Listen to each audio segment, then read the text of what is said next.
The leather briefcase fell from James's trembling hands, scattering classified documents across the marble floor.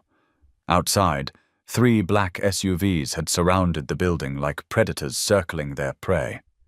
The man she'd worked alongside for 18 months, the quiet partner who never spoke of his past, stood frozen by the window, his usual composure completely shattered.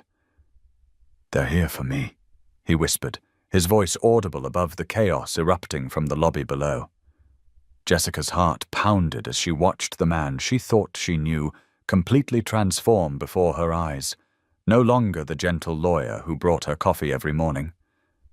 In his place stood someone entirely different, shoulders squared, jaw set with deadly determination, moving with the fluid grace of someone trained for combat. "James!"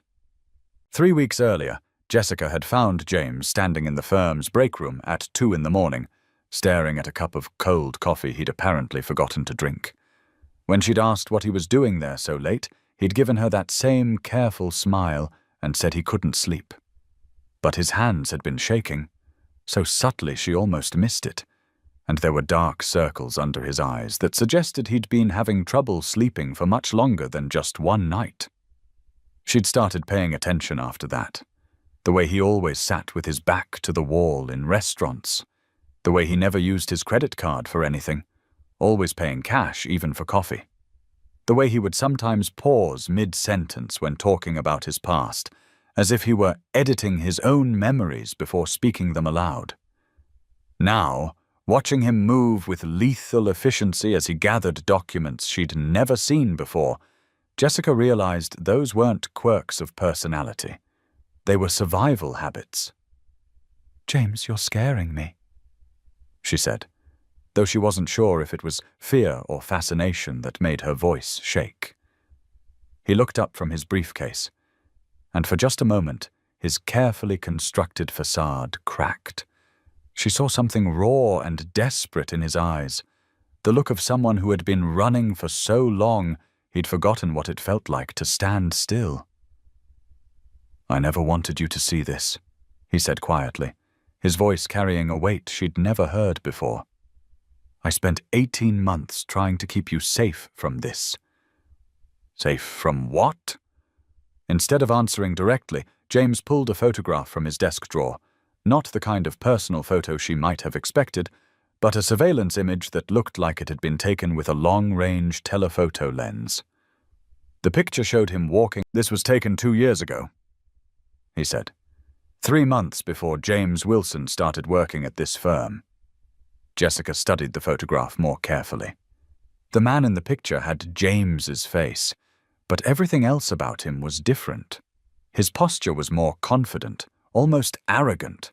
His clothes were expensive in a way that suggested real money, not just professional success. Most importantly, his expression was completely different. This was someone who had never had to look over his shoulder, never had to carefully edit his own words. "Who is this?" she asked. "Someone who used to think he could change the world from the inside," James replied, taking the photograph back and sliding it into his briefcase along with the other documents. "Someone who discovered that some systems are too corrupt to reform." The building's fire alarm had gone silent, but now Jessica could hear something else. The mechanical sound of elevator doors opening and closing, followed by footsteps that were moving with obvious coordination through the building's corridors.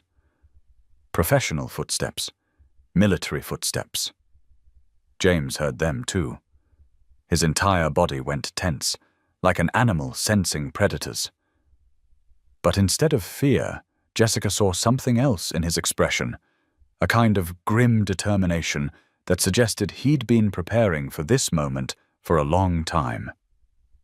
"Jessica, I need you to understand something," he said, his voice taking on an urgency that made her forget everything else.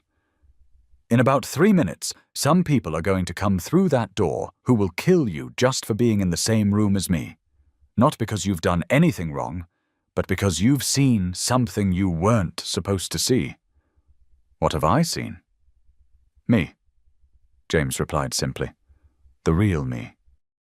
He moved to his computer and began typing rapidly, his fingers flying across the keyboard with the kind of practiced efficiency that spoke of countless hours of similar preparation. Whatever he was doing, he'd clearly rehearsed it many times. "My name is Alexander Vanderborn," he said, without looking up from the screen. "My father was Richard Vanderborn, founder and CEO of Vantech Corporation. 18 months ago, I discovered that my father wasn't just running a technology company. He was running a criminal enterprise that sold American military secrets to foreign governments." Jessica felt the floor shift beneath her feet. Richard Vanderborn was one of the most recognizable names in American business, a technology pioneer whose innovations had shaped everything from smartphone security to military defense systems. His son's death had been international news. "Alexander Vanderborn died in a car accident," she said weakly. "No," Alex replied, still typing. "Alexander Vanderborn disappeared. James Wilson was born out of necessity when I realized the only way to gather evidence against my father's organization was to become someone else entirely." The computer beeped softly, and Alex ejected what looked like an encrypted hard drive from a port Jessica hadn't even known existed. His movements were precise, practiced. He'd clearly done this before. "But why here?" Jessica asked. "Why this firm?" Alex paused in his preparations, and she saw pain flicker across his features.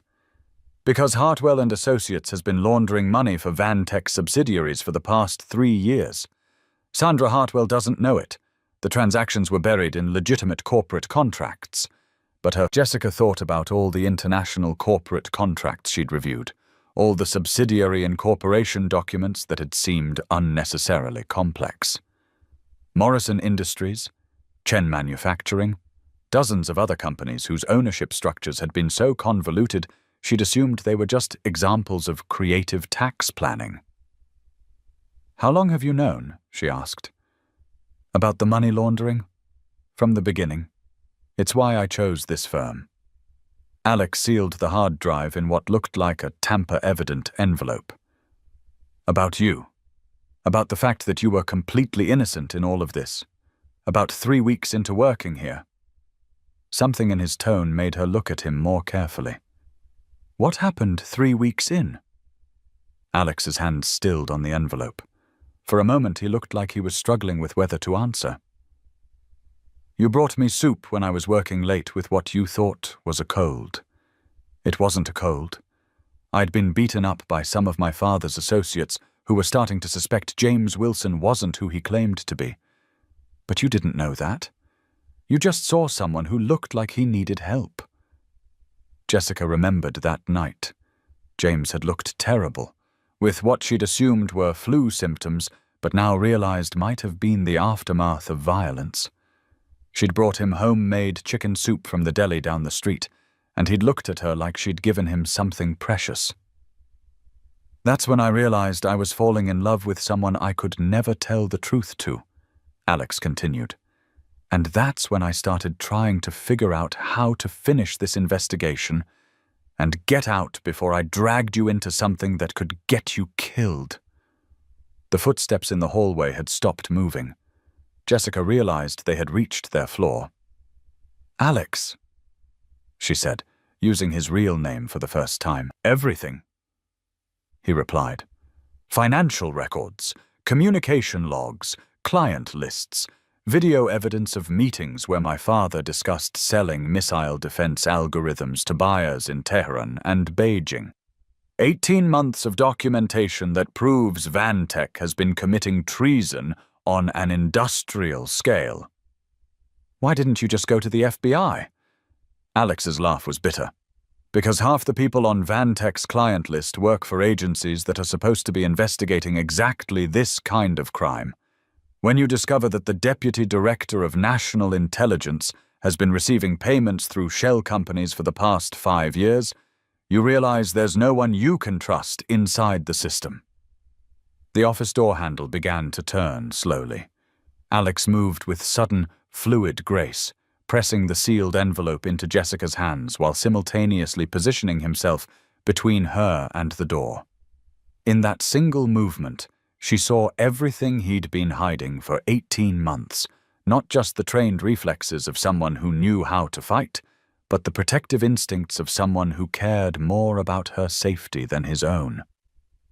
"Jessica," he said quietly, his voice carrying 18 months of unspoken feelings.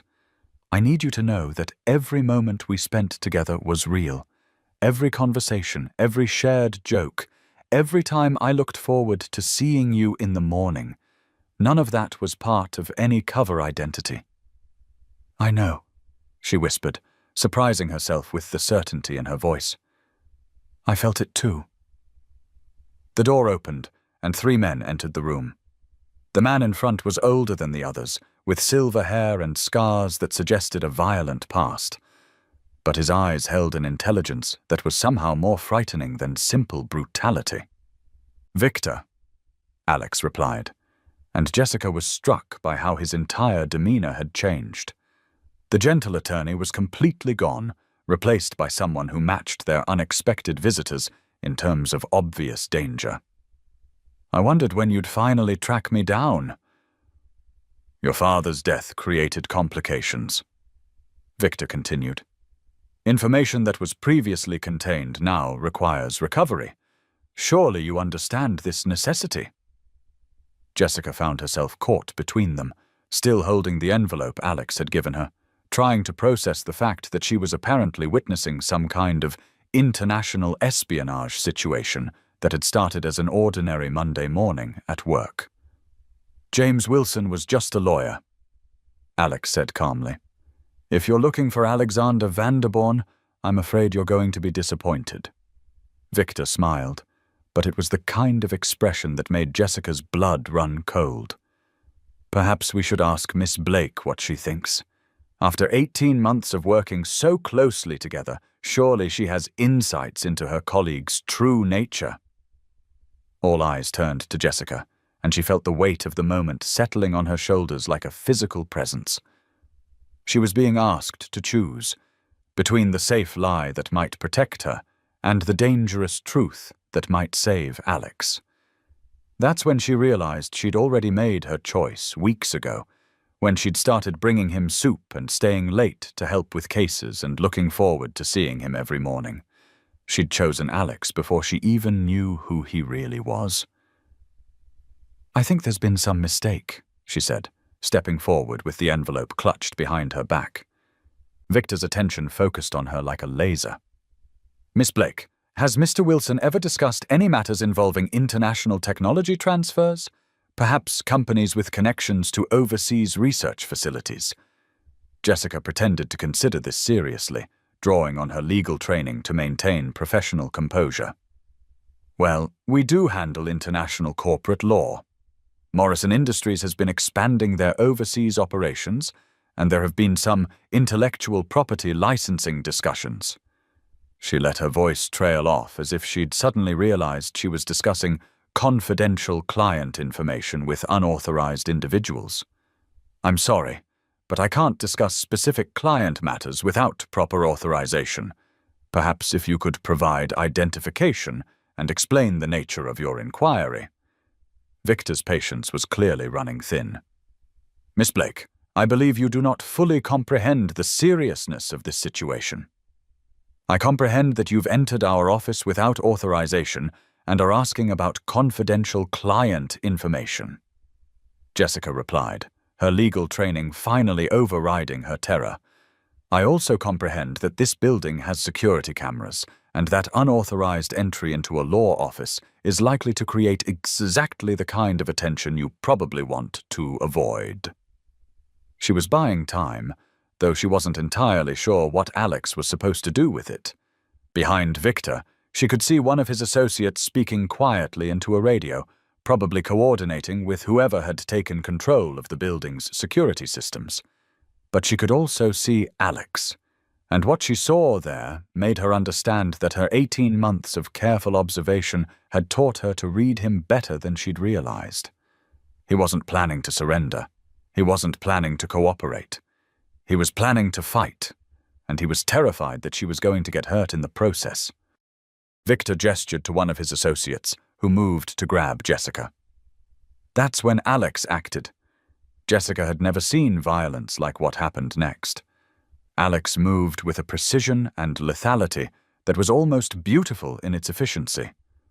The man reaching for Jessica went down instantly, his weapon skittering across the marble floor. Victor drew his own gun, but Alex was already spinning toward him with movements that seemed to anticipate where his opponent would be rather than simply reacting to where he was. But Victor was experienced enough to adapt quickly. Instead of trying to match Alex's speed, he grabbed Jessica and pulled her in front of him as a human shield, pressing his gun against her temple with professional calm. "Enough," Victor said. "Alexander, I believe we can resolve this situation without additional violence. You possess information I require, and I now control something you value." Alex froze, his entire body going rigid as he focused on Jessica's face. In that moment, she could see everything he was feeling. Rage at being outmaneuvered, desperation at seeing her in danger, and something deeper that looked like genuine anguish at the thought of what might happen to her because of choices he had made. "Let her go," Alex said, his voice carrying a raw emotion she'd never heard from him before. "This is between you and me." "Of course it is," Victor agreed.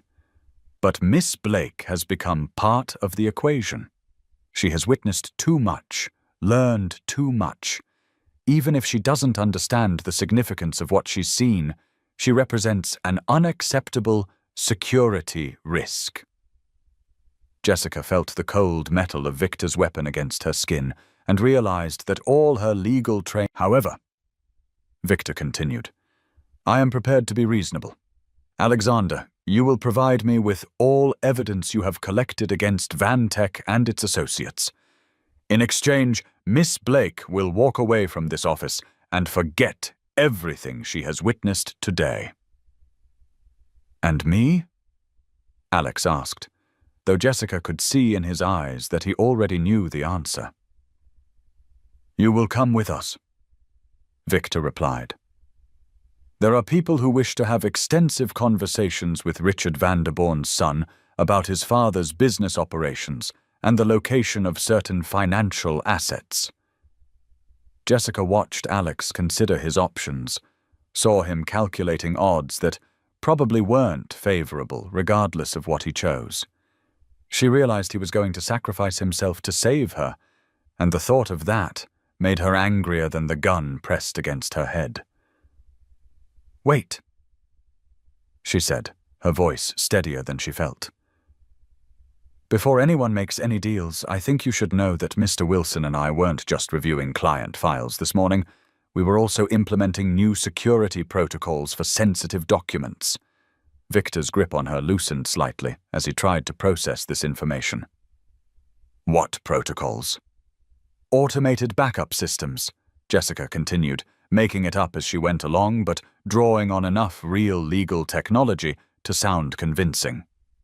"Anytime sensitive documents are accessed during non-business hours or emergency situations, copies are automatically transmitted to off-site storage facilities managed by our professional liability insurance carriers."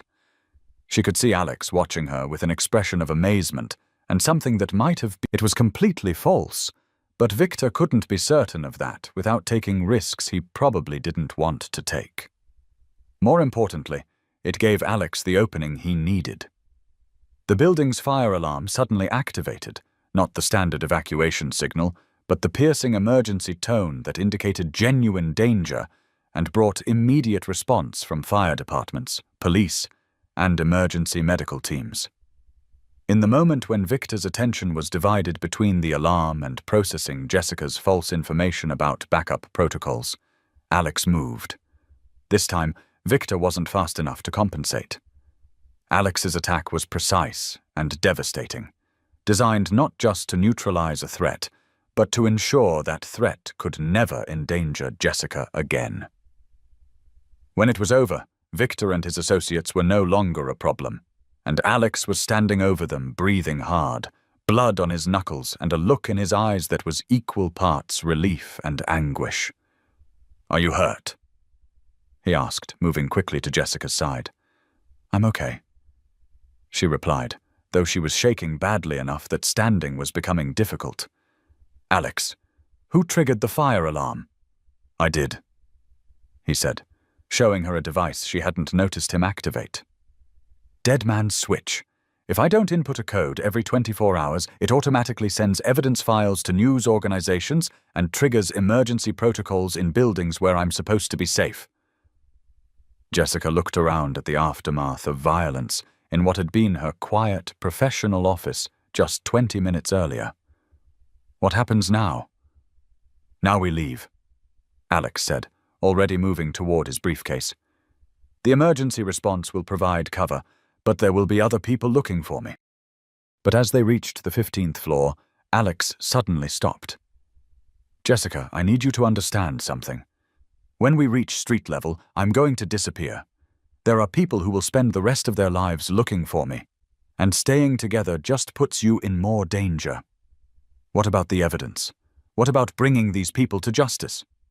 "The evidence is already in motion," Alex explained. "Copies of everything I've collected have been distributed to investigative journalists, federal prosecutors who are still clean, and international law enforcement agencies. Whether I'm alive or dead, the truth about Vantech is going to come out." Jessica looked down at the envelope in her hands, understanding for the first time the real weight of what she was carrying. "So this is it? You just disappear again?" Alex was quiet for a long moment before answering. "Jessica, I've been running for 3 years. I've lived under false identities. I've given up everything I ever cared about. I've made sacrifices I never thought I'd have to make. But these 18 months with you, being able to pretend I was just James Wilson, being able to care about someone without putting them in danger, that was the closest I've come to having a real life since this all started." "Then don't give it up," Jessica said, surprising herself with the intensity in her voice. "Don't let them take that away from you too. I don't have a choice. If I stay, if I try to build something with you, then everything I've worked for becomes meaningless. The people who killed my father, who sold military secrets to enemy governments, who destroyed everything I ever believed in, they win." They had reached the ground floor. Through the emergency exit doors, Jessica could see fire trucks, police cars, and emergency medical teams responding to what they believed was a building emergency. "Alex," she said softly, "I want you to know that I understand why you have to do this, and I want you to know that what we had was real for me too, more real than anything else in my life."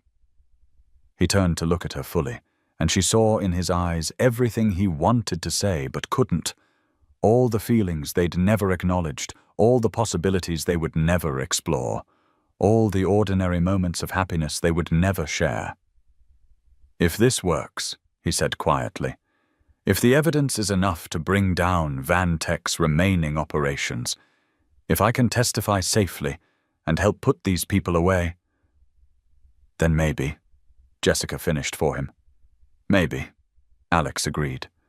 They stood there for a moment, two people who had found something extraordinary in impossible circumstances, knowing they were about to be separated by forces that were bigger than both of them. "Go," Alex said finally. "Take that envelope to Agent Sarah Martinez at the FBI field office on Federal Plaza.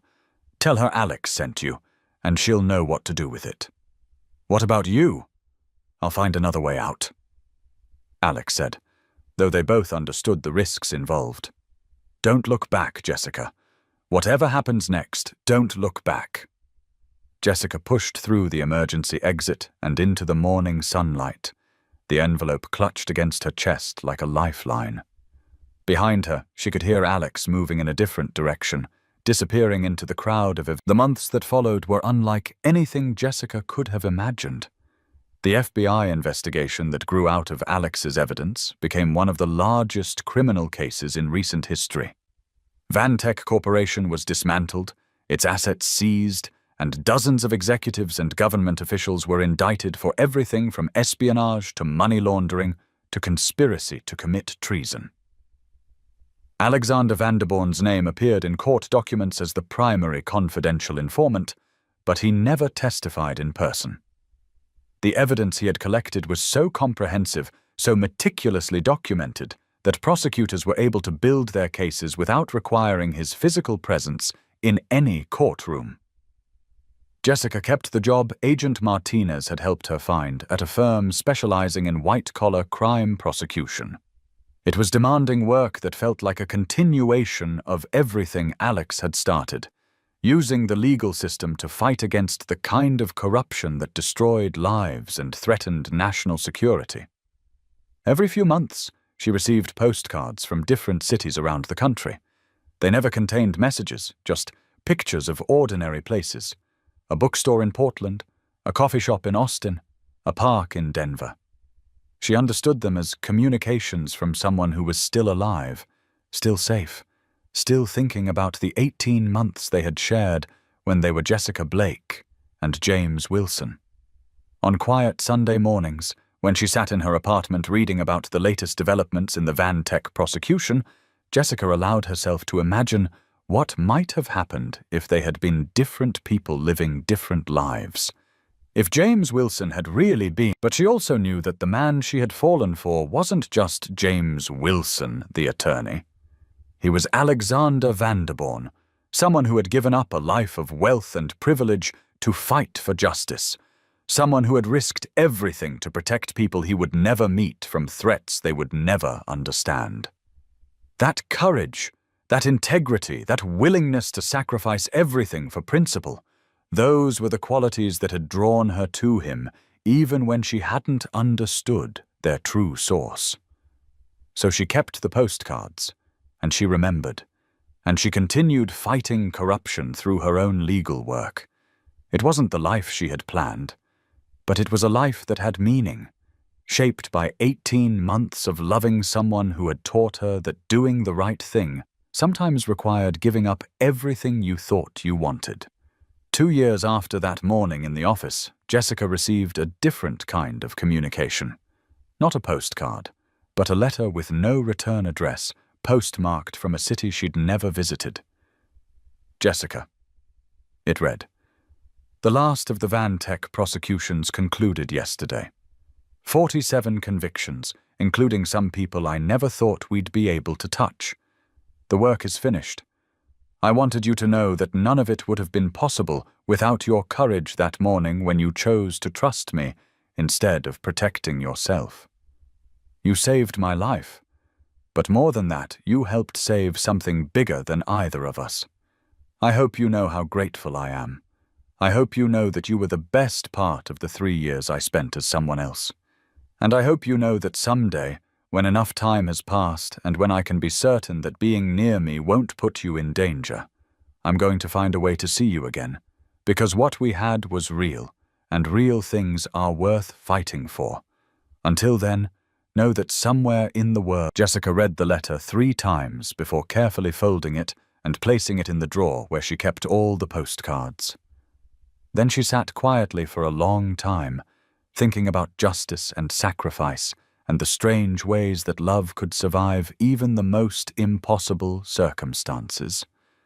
Outside her window, the city continued its daily rhythm, full of ordinary people living ordinary lives, unaware that their safety had been protected by someone they would never know, someone who had given up everything to do what was right. And in that moment, Jessica understood that some kinds of love were measured not by the time you spent together, but by the willingness to let someone go so they could become who they needed to be. She was proud of Alex for finishing what he'd started. She was proud of herself for being brave enough to help him. And she was proud of what they had built together, not just the relationship they'd shared, but the justice they'd helped bring to the world. It was enough. It had to be. But sometimes, on quiet Sunday mornings, She allowed herself to hope that someday it might be more.